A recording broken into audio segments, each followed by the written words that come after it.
महाराज जी, मन में ये प्रश्न आता है कि जब परिवार में रहेंगे तो सारी सांसारिक कार्य जैसे विवाह, महोत्सव, फंक्शन, तो जो आप सांसारिक कार्य कर रहे हैं वो धर्म युक्त होना चाहिए और उस कार्य को भगवान को समर्पित कर दीजिए। भगवान को समर्पण किया हुआ हर कर्म भगवत प्राप्ति कराने में समर्थ होता है, पर उसमें जरूरी ये है पाप कर्म सम्मिलित नहीं होता है, पाप कर्म नहीं होना चाहिए। तो गृहस्थी में भी धर्म पूर्वक चले, पाप कर्म ना करे। अगर शास्त्रीय मर्यादा के अनुसार ब्याह हो रहा तो भगवान की पूजा हो रही है। अब मांस परोसा जा रहा है, शराब परोसी जा रही, उद्दंडता हो रही, ये थोड़ी भगवान की पूजा होगी। ये तो राक्षसी भाव है, ये भगवान के अंतर्गत नहीं है।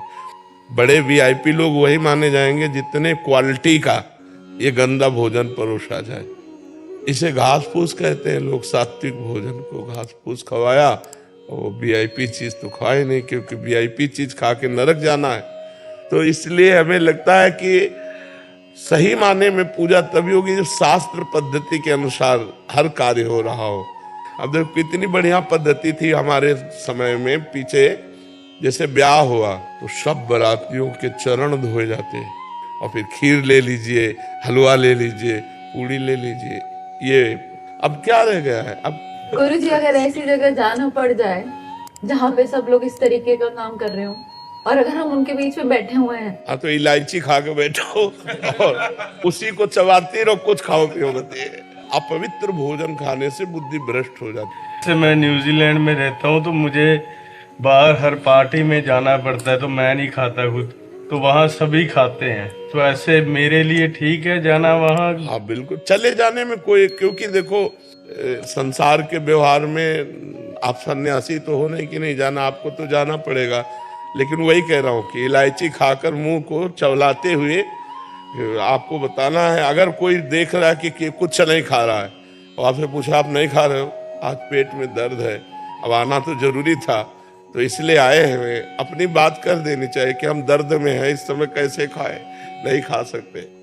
कहते हैं बहुत पंडित बन रहे हो, हाँ, बड़ी यही बहुत पंडित बनने आए, ऐसा भोजन नहीं करोगी, कब क्या से भोजन ऐसा करोगी? शुरू कर दिया तुमने? कब से साधु बनने लगी? अच्छा, नीच तो नहीं कहा, अच्छा ही कहा, पंडित कहा।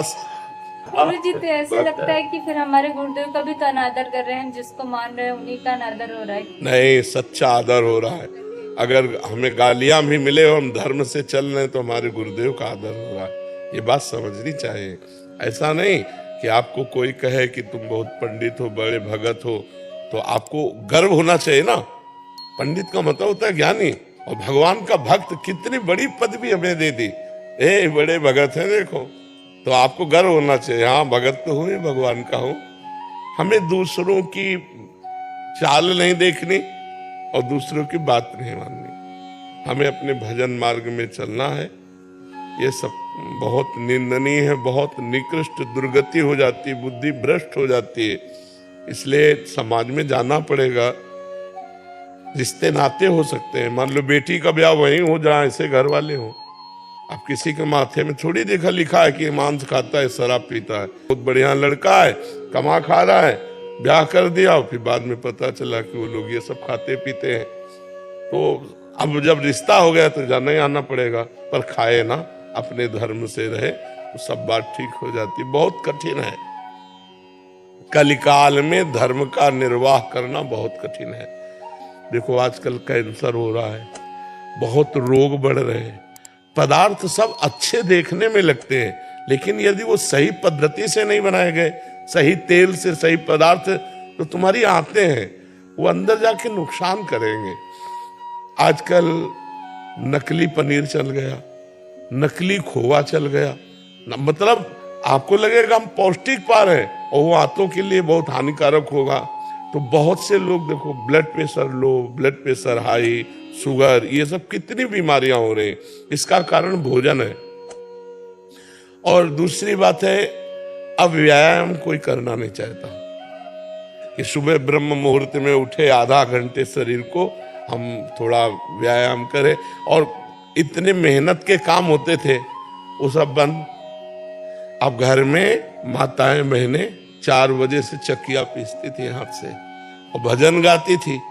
उनके शरीर देखो कितने पुष्ट होते थे, अब आज का क्या है, हर चीज मशीन से, आटा भी लगाने की जरूरत नहीं, कम से कम आटा गूंथने में थोड़ा तो दिल नहीं फेल होगा और क्या करेगा। शरीर में कोई मेहनत वाले कार्य नहीं है। अरे रोटी भी बन के आने लगी, नहीं आटा करके उसमें डालो, रोटी इधर सेक के आ गई, बस खाओ। ये भगवान की कृपा को कि अभी खवाने वाला नहीं आया, नहीं तो वो भी आ जाएगा कि आप बैठे रहोगे।